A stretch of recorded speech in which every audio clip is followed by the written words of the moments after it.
সরকার মন্ত্রী ব্যারিস্টার আব্দুল সালাম তালুকদার আর উপমন্ত্রী হলো আব্দুল হাই।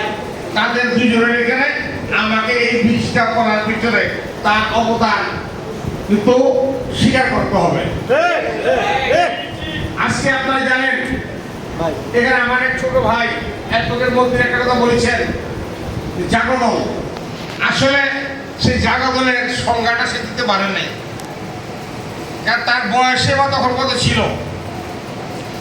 জাগদল মূলত হয়েছিল 1978 সালে।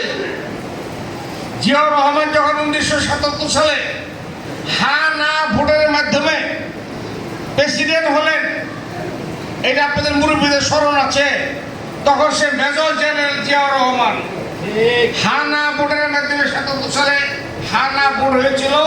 77 সালে 19 দফা দিয়েছিলেন। পরবর্তী সময়ে জিয়াউর রহমান সাহেবের উপরাষ্ট্রপতি বিচারপতি আব্দুল সাত্তারকে যখন ভাইস প্রেসিডেন্ট, তাকে দিয়ে কনভেনার করে আহ্বান করে জাগদল করানো হলো। এই জাগদলের নেতৃত্বে জাতীয়তাবাদী ফ্রন্ট গঠন করা হয় 78 সালে। যে ফ্রন্টে শাহজিয়ার নেতৃত্বে মুসলিম লীগ, কাজী জাফর নেতৃত্বে পিপলস পার্টি, মশিউর রহমান জাদুলের নেতৃত্বে ভাসানী ম্যাপ সহ অনেক দলের সমন্বয়ে যেটা হলো জাতীয়তাবাদী গণতান্ত্রিক ফ্রন্ট। সেই গণতান্ত্রিক ফ্রন্টের রাষ্ট্রপতি পদের নির্বাচন প্রার্থী হলেন জিয়াউর রহমান। আর আওয়ামী লীগের নেতৃত্ব হলো ঐক্য জোট। সে ঐক্য জোটের প্রার্থী হলো জেনারেল ওসমানী।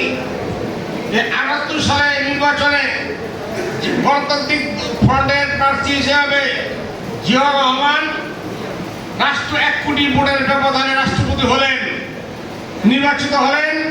নির্বাচিত হওয়ার পর একই বছর 1 সেপ্টেম্বর জাতীয়তাবাদী গণতান্ত্রিক দল অর্থাৎ জাগদলের নাম পরিবর্তন করে বাংলাদেশ জাতীয়তাবাদী দল গঠন করলেন।